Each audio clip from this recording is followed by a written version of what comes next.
আজকে সুপ্রভাত জানিয়ে দিনটা শুরু করছি। আর আজকে আমাদের দীঘায় তৃতীয় দিন। আমরা প্রথম দিন এসে কিছুই দেখিনি, কারণ রেস্ট নিয়েছিলাম, কারণ অনেকদিন থাকবো বলে, 4-5 দিন থাকবো বলে আমরা প্রথম দিন এসে আর কিছু দেখিনি, রেস্ট নিয়েছিলাম, দীঘাতেই ছিলাম। আর আগের দিন যা দেখেছি সেগুলো তোমাদের সঙ্গে শেয়ার করেছি। আর আজকে তৃতীয় দিনে যা যা দেখবো সেগুলো সমস্ত তোমাদের সঙ্গে শেয়ার করব। তারপরে চতুর্থ দিন আমরা থাকছি এখানে, পঞ্চম দিনের দিন আমরা যাচ্ছি। তাহলে দেখতে থাকো, চলো আমার সঙ্গে তোমরাও ঘুরে নাও।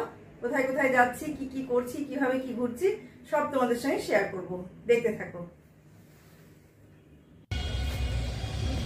এটা দেখছো, এটা হচ্ছে জগন্নাথ মন্দির দীঘাতে, যেটা তৈরি হচ্ছে, কিন্তু সেটা এখনো কমপ্লিট হয়নি। আমরা বাইরে থেকেই ভিডিওটা করছি। এটা যখন তৈরি হয়ে যাবে, বলছে এপ্রিল মাসে তৈরি হবে। যখন তৈরি হবে তখন সুন্দর একটা দেখার জায়গা হবে, খুব সুন্দর। সামনেটা পরে সামনেটাও ভিডিও করব।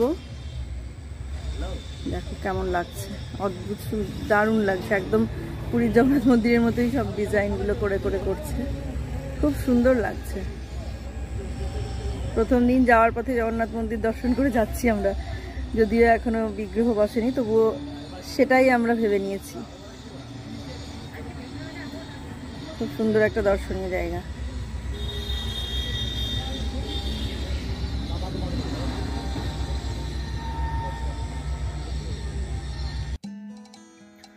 সুপ্রভাত, নমস্কার জানিয়ে আজকে আবার একটা নতুন দিন শুরু করলাম। নতুন দিনে নতুন সকালে আবার তোমাদের সামনে একটা সুন্দর নতুন ভ্লগ নিয়ে চলে আসলাম। আমার ঘরে বাইরে লাইফস্টাইলে তোমাদের সবাইকে স্বাগত জানাচ্ছি। তোমরা এসো, দেখো সারাদিন আমি কি কি করছি। আশা করছি তোমরা নিশ্চয়ই এটা হচ্ছে মেন গেট, ওটা আমি রাস্তার উপর থেকে পরে ভিডিও করছি।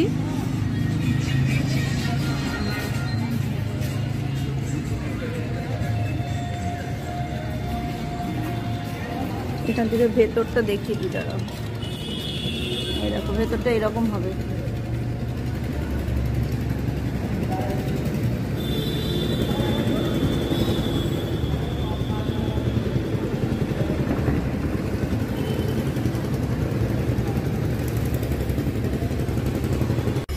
বিরাট এরিয়া জুড়ে, বিরাট না, দারুণ লাগছে বলে। তৈরি হয়ে গেলে আরো সুন্দর হয়ে যাবে।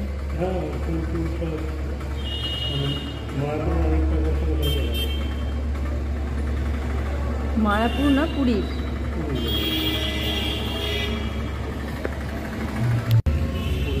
পুরো এরিয়াটাই তোমাদের দেখিয়ে দিলাম। কোথায় কি হবে কিছুই জানি না, কিন্তু পুরো এরিয়াটা দেখিয়ে দিলাম।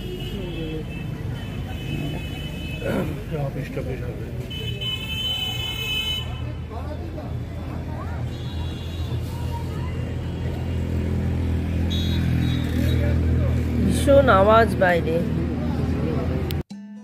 সেই কারণে সাউন্ডটা মিউট করতে হলো। আর যেটা প্রথমেই বলছি, ভুল বলেছি একটা কথা, সেটা হচ্ছে প্রথম দিন নয়, এটা সকালে বেরিয়ে, এটা তৃতীয় দিন, প্রথমেই বেরিয়েই আমরা জগন্নাথ মন্দির দর্শন করে তারপর বেরোলাম। তাই এটাই বলতে চেয়েছিলাম, কিন্তু ওটা প্রথম দিন বলে ফেলেছি, ওটা তৃতীয় দিন হবে। আর মন্দিরের উল্টো দিকে একটা পার্ক হচ্ছে, সেটাও তৈরি হচ্ছে। আর মন্দিরটি এপ্রিল মাসে উদ্বোধন হবে বলেছে। এটা মেন গেট, এখান থেকে শুনলাম, আর সঠিকভাবে জানি না যে হবে। একটা দেখিনি আগে। আর এই রাস্তা, পুরো এরিয়াটা এরকম।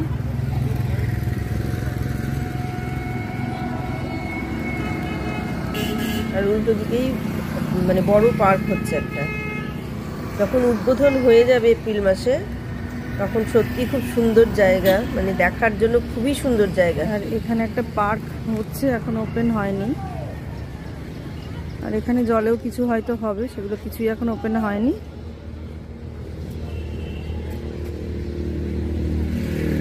সবই একসঙ্গেই হবে মনে হচ্ছে। হোক, উদ্বোধন হওয়ার পরে আবার আসতে হবে, এটা দেখার জন্যই আসতে হবে ভেতরটা কেমন হলো, কীরকম কি। তাই জগন্নাথ মন্দির দেখে আমরা আজকে চলে যাব এখন সায়েন্স সিটি দেখতে। সায়েন্স সিটির ভেতরে যা যা আছে সব কিছুই দেখেছি, আর সবই তোমাদের সঙ্গে একটু একটু করে শেয়ার করেছি। আমি প্রথমেই বলে দিয়েছি যে আমি তো ট্র্যাভেল ব্লগার নই, সেই কারণে শুধু যে ইনফরমেশান দিয়ে চলে যাব তা নয়, টাচ করে ইনফরমেশান দিয়ে চলে যাব সেটা নয়। আমি পুরোটা ডিটেলসে আমি যেভাবে যেটা দেখেছি সেইভাবেই তোমাদের সঙ্গে শেয়ার করছি। এখানে টিকিট কেটে ঢুকতে হচ্ছে এই সায়েন্স সিটিতে। টিকিটের মূল্য সব এখানে লেখা আছে, স্পেসের কত টাকা লাগবে, তারপর থিয়েটারে মানে প্রত্যেকটাতে কত কত করে টিকিট মূল্য, সেগুলো সব এখানে লেখা আছে। আমি আর আলাদা করে কিছু বললাম না, তোমরা এখান থেকে দেখে নিতে পারবে।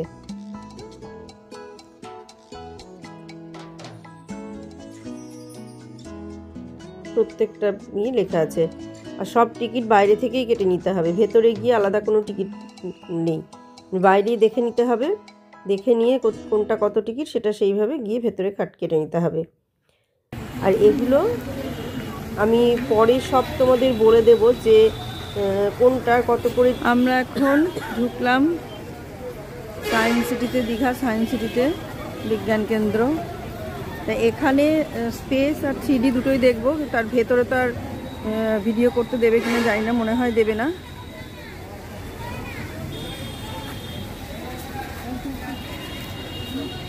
এইভাবে আগে ভেতরটা দেখে নিই, তারপরে যাব স্পেস আর 3D। স্পেসটা হচ্ছে 10:30, তাই তো? দেখে নাও টাইমটা, স্পেস 10:30, 3D হচ্ছে। এই জলটা পড়ছে, এটা কিন্তু জল কিনা জানি না। 11টায় 3D। সমস্ত কিছু এখানে লেখা আছে, আর আমি সব ইনফরমেশান একদম শেষে দিয়ে দেবো। শেষে একটা ভিডিও করব যেটাতে পুরোটা দেওয়া যায়। যদিও সব মানে বোধহয় প্রত্যেকটা মানুষই বোধহয় জানো, খুব কম মানুষ আছে যারা দীঘা সম্পর্কে জানো না, কিন্তু আমি যেহেতু গিয়েছি তাই আমি সেইভাবেই দেখেছি আর সেইভাবেই তোমাদের সঙ্গে ভিডিও শেয়ার করেছি। আর পরে আমি সেগুলো সব কিছু কী মানে কী বৃত্তান্ত, কোনটা কতক্ষণ খোলা থাকে কি না, প্রত্যেকটা শেষে ইনফরমেশান ভিডিওতে দিয়ে দেবো, তোমরা তখন দেখে নিও। আর এই ভিডিওগুলো আমি ডিটেলসেই করেছি, যেভাবে যা দেখেছি সেইভাবেই ভিডিও করেছি, কিন্তু তবুও তত ডিটেলসে কি আর করতে পেরেছি, যতটা আমার দেখানোর মতো মানে ততটাই দেখিয়েছি। খুব বেশি মানে পুরোটা যদি আমি এখন ভিডিও করতাম তাহলে তো 1 ঘন্টা 2 ঘন্টা করে ভিডিও এক দিনেই হতো, এক বারে হতো, মানে এক একটা জায়গা দেখতেই হতো, কিন্তু সেটা নিশ্চয়ই করিনি, অল্প করেই দিয়েছি। এখানে দেখো ধোঁয়াগুলো কেমন খেলা করছে মনে হচ্ছে, ভেতরে ধোঁয়া তৈরি হচ্ছে, এক এক জায়গায় এক এক রকম, খুব সুন্দর লাগছিল দেখতে। এটা যত বেশি চাপ দেওয়া যাচ্ছে তত বেশি ধোঁয়া উঠছে। ফাঁকা ছিল, আমরা একটু আগে গিয়েছিলাম, সেখানে ফাঁকা ছিল বলে আমরা একটু দেখতে পেয়েছিলাম। মাঝে মাঝে একটু সাউন্ড দিয়ে দিচ্ছি, কিন্তু সাউন্ড দিতে ভয় লাগছে, এত মানে জোরালো আওয়াজ। এই যে এখানে একটা ফ্যান চলছে, পরিমাণ আওয়াজ শুনতে পাচ্ছ, কিন্তু মানে মিউট করে দিয়েছিলাম, তো এইটা মিউট করিনি এই জায়গাটুকু, মানে কীরকম আওয়াজ হচ্ছে সেটা জানানোর জন্য। আর এগুলো সবই লাইটের কাজ, দেখতে পাচ্ছ। এখানেও একটা লাইটের কাঁচ আছে, টেনে দিলে এক কালার হচ্ছে, না দিলে আর এক কালার হচ্ছে, এরকম। দেখো এই কাঁচটা টেনে দিলে দেখো, এটার দিকে যদি আর একটা দিয়ে দেওয়া যায় কালার চেঞ্জ হয়ে যাচ্ছে।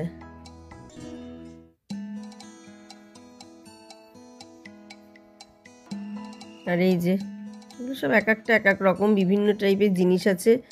এই দেখো কাঁচ টেনে দিল আর কালার চেঞ্জ হয়ে গেল, কালারিং কাঁচ আছে, টেনে দিচ্ছে চলে যাচ্ছে। এই বিভিন্ন ধরনের জিনিস আছে, যদিও ফাঁকা ছিল বলে আমরা একটু ভালো করে দেখতে পেলাম। যদিও আমাদের ড্রাইভারই বলল যে আপনারা এটা আগে দেখে নিন, কারণ বিচিত্রপুরে ফোন করলো, বিচিত্রপুরে ফোন করাতে বলল যে 12টার থেকে 12:30টার পরে মানে জলের জোয়ার আসবে, আর সকালে 9টার দিকে একবার হয়ে গেছে, জোয়ার এসেছিলো তখন একবার হয়ে গেছে, আবার জোয়ার আসবে 12:30টার পর। তো ওর কাছে ফোন নাম্বার ছিল বলে ফোন করতে পারলো, করে জেনে নিল। যেহেতু ওদিকে 12:30টা বেজে যাবে, দেখো লাইটটা দেখা যাবে,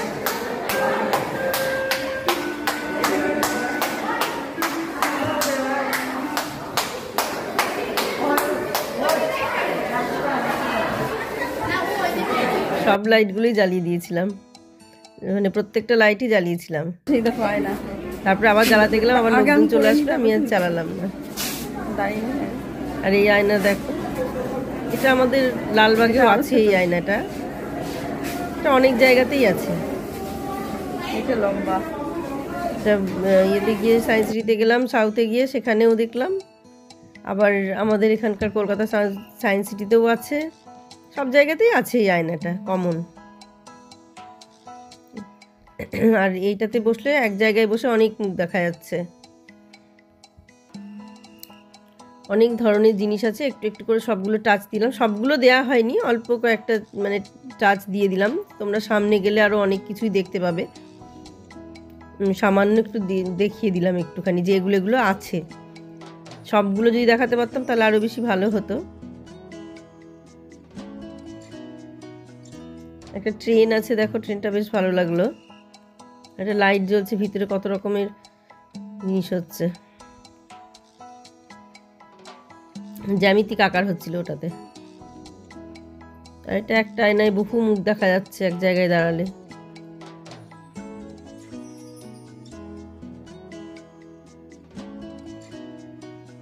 বিভিন্ন জায়গায় বিভিন্ন রকম জিনিস, তাও ফাঁকা ছিল বলে একটু সময় নিয়ে দেখতে পেলাম। আর একটু পরে গেলে আর ভিড়ে দেখতে পেতাম না, কিচ্ছু দেখতে পেতাম না, মানে দাঁড়ানোর জায়গায় পেতাম না। এই দেখো এই জিনিসটা, এটা আমার খুব মজা লেগেছে। ঘরের মধ্যে এটা পেছন দিয়ে গিয়ে একটা ছোট বক্স মতো আছে, তার ভেতর দিয়ে মাথাটা দিয়ে দিতে হচ্ছে। আমি বলে দিলাম তাই তোমরা বুঝতে পারলে, না হলে হয়তো বুঝতে পারতে না যে কিভাবে হচ্ছে। ওর ভেতর দিয়ে মাথাটা দিয়ে দিতে হচ্ছে। আর এখানে এক জায়গায় বসলে বললাম না অনেকগুলো আয়না, এক জায়গায় বসলে 3-4 জনের, মানে 3-4টে আয়নাতে একজনেরই মুখ দেখা যাচ্ছে, মানে যেদিকেই বসি না কেন এমনভাবে অ্যাঙ্গেলে তৈরি করা আছে। তারপর এটা ভুলভুলাইয়া, আমি ভুলভুলাইয়ার ভিতরে যাইনি, কারণ যে ভেতরে যাবো দিয়ে আবার তালগোল পাকিয়ে যাবে, সময় পার হয়ে যাবে, 3D দেখতে পাবো না, স্পেস দেখতে পাবো না, ওই জন্য ভেতরে আর গেলাম না। আর এটা হচ্ছে সেই এন্ডলেস ট্রেন, মানে ভেতরে শেষ নেই আর কি ট্রেনটার। প্রথমে বুঝতে পারছিলাম না, তারপর দেখলাম ভালো করে যে হ্যাঁ এটা শেষ নেই ট্রেনের। এদিকে দেখলেও শেষ দেখা যাচ্ছে না, ওদিকে দেখলেও শেষ দেখা যাচ্ছে না। আর এই যে মাছ আছে কিছু। আমরা একটা জায়গায় যাইনি, সেটা হচ্ছে মেরিন অ্যাকোয়ারিয়াম, ওটাতে আমরা যাইনি, কারণ আমার আর যাওয়ার ইচ্ছে হলো না যে মাছ দেখার জন্য আলাদাভাবে ওখানে যাব, সেটা যাইনি। এটা সায়েন্স সিটির ভেতরেই আছে, এই মাছগুলো দেখিয়ে দিলাম তোমাদের। আলাদা করে আর অ্যাকোয়ারিয়ামে মাছ দেখতে আমি যাইনি। এখানে এত মাছ দেখলাম, আবার কি মাছ দেখতে যাব, সেই জন্য ওটা দেখতে যাইনি। ওই একটাই বাদ গেছে,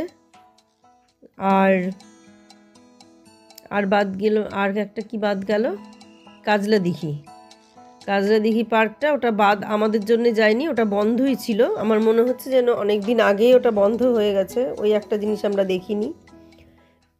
আর হচ্ছে কাজু বাদাম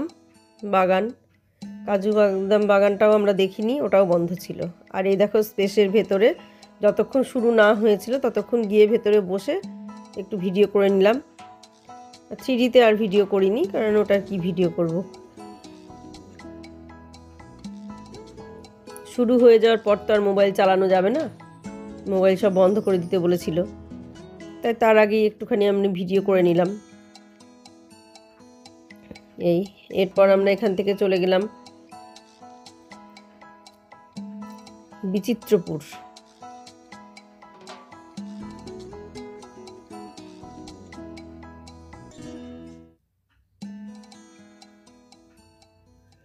ঢোকা যাবে না মনে হয়। হ্যাঁ এখান থেকে কাজু বাগানটা বন্ধ, খোলা থাকে, আবার এখন মানে কাজুর সময় যখন তখন বন্ধ করে দেয়। আর এখানে রাধা গোবিন্দ মন্দির, এই যে রাধা গোবিন্দ মন্দির, জগন্নাথও আছে এখানে, রাধা গোবিন্দও আছে, সবই আছে এর মধ্যে, কিন্তু ভেতরে ছবি তুলতে দিল না, মানে ভিডিও করতে দেয় না, সেই জন্য ভিডিও করা হলো না। এবার এখান থেকে আমরা সোজা চলে গেলাম বিচিত্রপুর। আমরা মানে যদি চন্দনেশ্বর দেখে যেতাম বা ভূষণ্ডেশ্বর এগুলো যদি দেখে চলে যেতাম তাহলে ভালো হতো, কিন্তু আমরা তা না করে সোজা চলে গেলাম বিচিত্রপুর। দেখলাম ওখানে যদি জোয়ার চলে আসে, টাইম হয়ে যাচ্ছে, তখন যে বিচিত্রপুরে যেটা যাওয়া ম্যানগ্রোভ যে জঙ্গলটা, তারপরে শ্বাসমূলটা আমরা দেখতে পাবো না ওই দ্বীপটা, সেই কারণে আমরা সোজা বিচিত্রপুর চলে গেলাম। এখন আমরা যাচ্ছি বিচিত্রপুর, সেই গ্রামের মধ্যে দিয়ে রাস্তা, কাজু বাগান এইগুলোর মধ্যে দিয়ে রাস্তা, খুব সুন্দর লাগছিল গ্রাম্য রাস্তা। দেখতে দেখতে সময় কেটে যাচ্ছিল, মনে হচ্ছিল যেন চলেই যায়, যেন না শেষ হয়, কিন্তু শেষ তো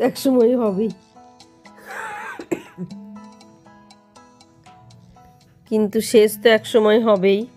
তাই শেষ হলো আমাদের যাত্রা। সেখানে আমরা বিচিত্রপুরে গিয়ে নামলাম। সেখানে গিয়ে আর এক ঘটনা ঘটলো, সেটাও দেখতে পাবে, বলছি তোমাদের। এখানে যেটা হলো সেটা হচ্ছে কাজু বাগানটা ওখানে দাঁড়ালো কাজু দেখানোর জন্যে, সেই কারণে আমরা একটু দাঁড়িয়ে ভিডিও করলাম। যেটাই দেখছি সেটাই আমাদের ভালো লাগছে আর আমরা ভিডিও করে নিচ্ছি। আমাদের কাজু দেখালো, কাজুর কুড়িটা সামান্য একটুখানি ছিল, আর ওই পাতাগুলো তুলে একটু বললো যে এটাই কাজু গাছ, এই আর কি দেখে নিলাম। যেমন ইয়েতে গিয়ে ভাইজাকে গিয়ে যেমন কফির গাছ দেখলাম, কফির বীজ দেখলাম, সেই রকম এখানে কাজু দেখলাম। জঙ্গলের মধ্যে, গ্রাম আর জঙ্গলের মধ্যে দিয়ে রাস্তা, চলেই যাচ্ছি আমরা অনেক রাস্তা ধরে। আর এটা কি বলতো, এখানে যে ড্রাইভার বলছে এখানে এরা গ্রামের মানুষরা নিজেরাই নাকি রাস্তা ঝাড় দেয়, যার যতটা বাড়ি সে ততটা ঝাড় দেয়, দিয়ে রাস্তা একবার পরিষ্কার করে রাখে। সবসময় রাস্তা নাকি এদের পরিষ্কার থাকে, নোংরা থাকে না কখনো। যে যার সামনেটা বেশ অনেকটা করে ঝাড় দিয়ে দেয়, দিয়ে রাস্তা নিজেরাই ঝাড় দেয়, দিয়ে পরিষ্কার রাখে। এটা নাকি ওদের প্রচলিত কথা যে রাস্তা পরিষ্কার না রাখলে ঠাকুর ঘরে আসবে কি করে, সেই জন্য রাস্তা ঝাড় দিয়ে ওরা পরিষ্কার করে রাখে। আলাদা করে কোনো সুইপার বলে কিছু নেই, বা আলাদা করে কেউ এসে ঝাড় দিয়ে দেয় এরকম কেউ নেই। নিজেরাই নিজেদের বাড়ির সামনেটা এতটাই পরিমাণে বেশি জায়গা করে ঝাড় দেয় যে পরিষ্কার থাকে। আমরা চলে আসলাম বিচিত্রপুরে। এখানে এসে বললাম একটা ঘটনা ঘটলো। ঘটনা বলতে কিছুই না, আমরা ভাবলাম যে এখন জোয়ার চলে এসেছে, কিন্তু গিয়ে দেখলাম যে না, তখনও জোয়ার আসেনি, 2টো বাজবে আসতে। তখন আমরা 12:30টার মধ্যেই পৌঁছে গিয়েছিলাম, কিন্তু 2টো যদি বাজে তাহলে 12:30 থেকে 2টো পর্যন্ত অতক্ষণ বসে থাকার পরে তারপরে আবার আমাদের এখানে বোটে যাওয়া, ওখানে ওই দ্বীপে যেতে হবে, ম্যানগ্রোভ জঙ্গলে যেতে হবে, কিন্তু সেটা যেতে তো অনেকটা টাইম লাগবে। 2টো পর্যন্ত, এখন 2টো পর্যন্ত যদি বসে থাকা হয় তাহলে অনেকটা টাইম নষ্ট হয়ে যাবে। আমাদের ড্রাইভার খুব ভালো ছিল, বলল যে চলুন তাহলে এখানে আরও 2-3টে স্পট আছে দেখিয়ে দিই, সেগুলো দেখে তারপরে ঘুরে আসলে এখানে হয়ে যাবে। আর আমার লোক আছে, আমি ফোন করে বলে যাচ্ছি। তো ড্রাইভারের পরিচিত লোক ছিল, তাকে ফোন করে বলে গেল যে 2টো টিকিট রেখে দিতে, যাতে একটা বোট তাদের জন্যই থাকে ধরা। সত্যি ওরা খুব ভালো মানুষ, ড্রাইভারও ভালো, বা যাকে বলে গিয়েছিল সেও ভালো, বোট একটা রেখেই দিয়েছিল। আমাদের টিকিট বুক করে আমরা গিয়েছিলাম, বুক করে যায়নি, বলে গিয়েছিলাম। টিকিট বুক হয় না, সঙ্গে সঙ্গে এসেই বুক করতে হয়। আমরা বলে গিয়েছিলাম, তো আমাদের বললো যে যখন ওখান থেকে ফিরবেন তখন ফোন করবেন। আমরা সেটাই করলাম। আর এই দেখো, এখানে এসে দেখাচ্ছি একদম কোনো জল নেই, ফাঁকা, একটুও জল নেই। এই দেখো, জায়গাটা দেখে আসুন কেমন কি বৃত্তান্ত, সেইটা দেখার জন্যই আমরা এলাম। একটুও জল নেই, আমরা এখান থেকে জল নেই দেখে ঘুরে চলে গেলাম। তো শুকনো জায়গাটা কি অবস্থা হয় সেটা দেখে নাও, এরপর জল আসলে কেমন হয় সেটাও তোমাদের দেখিয়ে দেব পরের ভিডিওতে। এখান থেকে আমরা ঘুরে চলে গেলাম নেচার্স ক্যাম্পে। নেচার্স ক্যাম্পটা খুব সুন্দর, চলো দেখাচ্ছি তোমাদের। এই দেখো, একদম জল নাই, তোমাদের দেখিয়ে দিলাম। এই জল নাই, তার মধ্যেও আবার একজন মাছ ধরছিল কাদার মধ্যে, আর সবাই নেমে নেমে দেখছিল জায়গাটা কেমন। এগুলো পুরো জলে ভর্তি হয়ে যায়। এই দেখো, একজন মাছ ধরতে নামছে, আর এই জায়গাটা দিয়ে নামতে হবে, নেমে ওই বোটগুলোতে উঠতে হবে। একটু ভয় ভয় লাগছিল। আর এখন দেখো, বোটগুলো একদম শুকনোর মধ্যে আছে, একটু পরেই জলে ভর্তি হয়ে যাবে, তখন সব জলের মধ্যে ভাসবে। এই যে বললাম না, একজন মাছ ধরছে, মাছ ধরাটা আবার একটুখানি ভিডিও করলাম। এখানে বেশ কিছুক্ষণ বসে দেখে টেকে তারপরে আবার চলে গেলাম, যে কখন জোয়ার আসবে ততক্ষণ বসে থাকলে না থেকে অন্য জায়গা ঘুরে চলে আসাই ভালো। তা আমরা এখান থেকে গিয়েছিলাম নেচার্স ক্যাম্প, তারপরে গেলাম ভূষণ্ডেশ্বর মন্দির। দুটো জায়গা ঘুরে আমরা চলে আসলাম আবার বিচিত্রপুরে। তা সেগুলো আমি তোমাদের পরের ব্লগে দেব। এই ব্লগে আমি শুধু এই বিচিত্রপুর থেকে ঘুরে চলে যাওয়াটা আর নেচার্স ক্যাম্পটা এইটুকুই আমি তোমাদের সঙ্গে আজকের ভিডিওতে শেয়ার করব। পরের দিন শেয়ার করব ভূষণ্ডেশ্বর মন্দির, এগুলো আমি পরের দিন তোমাদের সঙ্গে শেয়ার করে দেব। আর এই দেখো এখানে টিকিট কাউন্টার, আমরা এখানে বলে গেলাম যাতে আমাদের জন্য দুটো টিকিট আর একটা বোট রাখা হয়। আমরা একটা বোটে আলাদা বোটেই গিয়েছিলাম, শেয়ারে গেলে অল্প পয়সা আর একা গেলে বেশি পয়সা, তো স্বাভাবিক কথা। একটা বোটের ভাড়া পুরোটাই দিতে হবে, আর শেয়ারে গেলে সেই বোটের ভাড়াটা ভাগ হয়ে যাবে। সেগুলো কত কি বৃত্তান্ত আমি সব বলে দেব, পরে বললাম তো। এখন আমি এর মধ্যে বলতে পারছি না, ইনফরমেশন ভিডিও যেদিন হবে তখন আমি সেই ভিডিওতে সব কিছু পরপর বলে দেব। তারপর আমরা চলে গেলাম এই যে নেচার্স ক্যাম্পে। নেচার ক্যাম্পে এরকম না, এখানেও মানুষ থাকে, এই ঘরগুলো ভাড়া নিয়ে নিয়ে 2 দিন 3 দিন যাদের থাকার ইচ্ছা হয় তারা থাকে। খুব সুন্দর লাগছিল, আমার খুব ইচ্ছা আছে। আমি কি নামবো নাকি নামবো না পরের দিন আবার চলেন। ও এইরকম রাস্তা গো, দারুণ গো, দারুণ দারুণ দারুণ। আমি এখানে এসে কিছুদিন থাকবো,